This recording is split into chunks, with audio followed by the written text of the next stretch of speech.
All right, guys, short and sweet today. One topic, the walkout.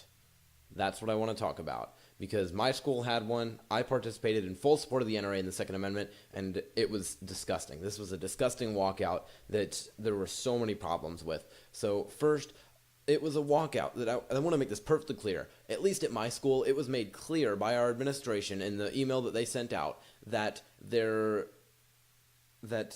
it was for schools being safe. Not on how we get there, but on schools being safe. A lot of people were under the impression that it was about gun laws. So a majority of the people were there that were left, and I was a minority being on the right and a conservative. And so a few things I want to talk about. So first, what happened is we were all out there kind of talking, and then somebody eventually stood up on this trash can in front of everybody and started saying stuff. And I mean, most of it I completely agreed with because it was mostly unifying stuff about our schools being safe and the fact that Congress is not doing very much to support us or doing much listening to us.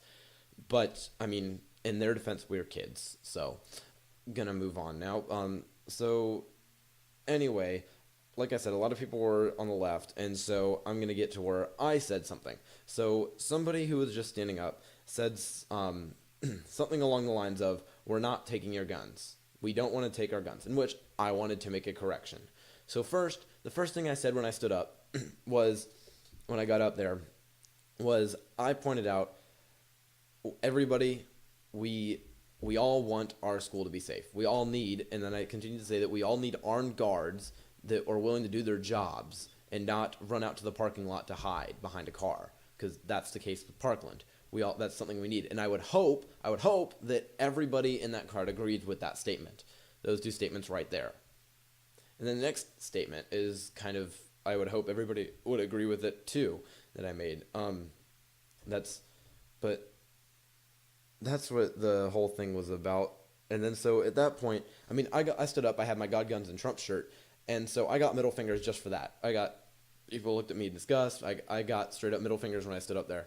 And booing after I said that statement that I'm pretty sure I would hope everybody would agree with. We want our schools to be safe, and we want security guards that are willing to protect us. I don't know why that's worth booing at all. Doesn't make any sense.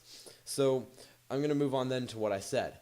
After that, I said, and how are I said something along the lines of, how are my Second Amendment rights not at stake when over 40% of Democrats are willing to ban all guns?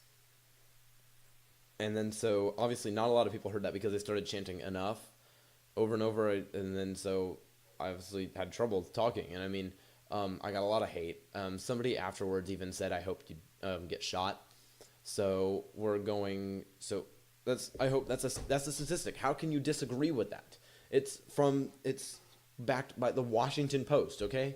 There's my source. So everything I said people should agree with, okay? And then so the idea that your chanting over me was justified, but when the minority of people tried to say stuff or interrupt wasn't justified, other people, that's absolutely ridiculous, okay?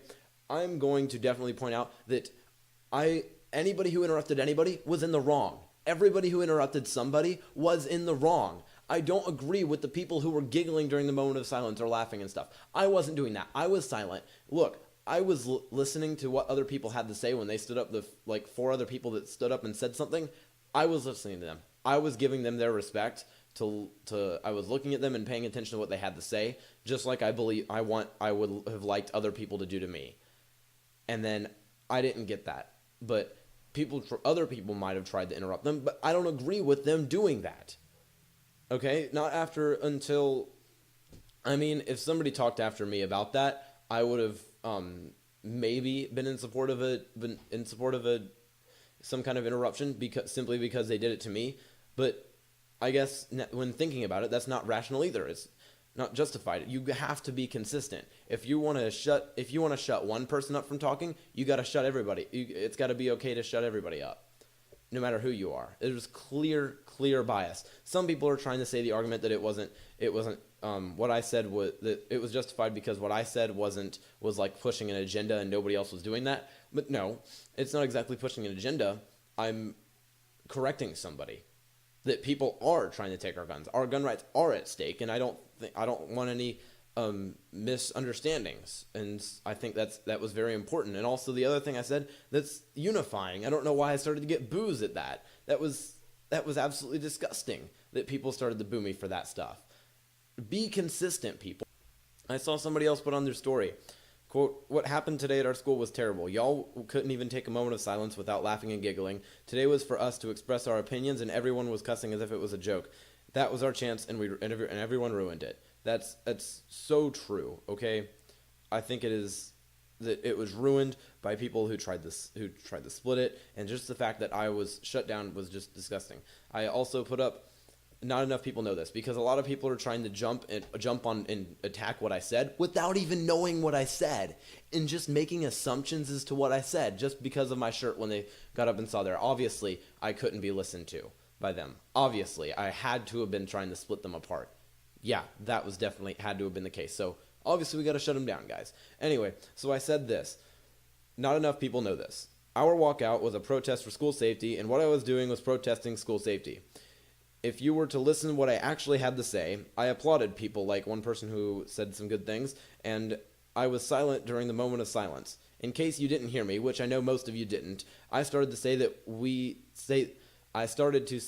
need to say, sorry, I crossed upon a typo. So I started to say that we need safety for schools and armed guards that are willing to protect us and not hide outside like in Parkland. And then I corrected a previously made statement. That is all. That is literally all. It absolutely disgusts me that people are trying to jump to conclusions and analyze what I said without even knowing what I said. That to me is just absolutely ridiculous, okay? I cannot believe that people are just being that inconsistent. Okay, I also spoke about what happened. I think this is really important. This is that I was shut down and chanted out like that explains, really proves this is how the left debates. This is what they do. You are wrong, so you can't talk.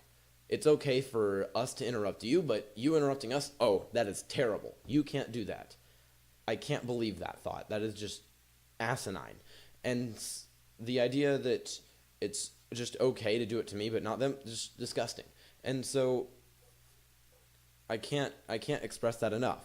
And the left, this is how they debate. They don't really like facts. They just shut you down and refuse to listen. They hit you with threats, and they tell you that you don't care enough. Again, it was a great job done at that. A great job was done proving that today for me.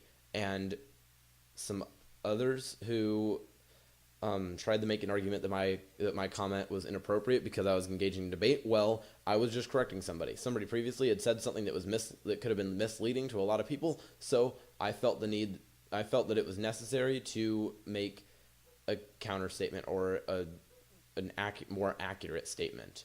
Okay, but what I said was mainly unifying, and it's just awful to have being so violent towards me just because I have a different opinion. And people are just like, you can't expect to be given respect when you don't give it in the first place. Okay, well, you know what? I was. Okay, maybe some people I was near weren't, but I was. And honestly, even when you're around, even when somebody disrespects you, you should probably still respect them. I think that's it. But I'm tired of getting told that I am being butthurt or that I'm playing victim, because it was literally that circumstance. That is exactly what happened. I was giving my thoughts and really tried a unification, but just because I was pro-gun, they can't have it. They can't deal with you. You can't talk. That's how it works. My name is Jason Riley, and this is the Riley Report.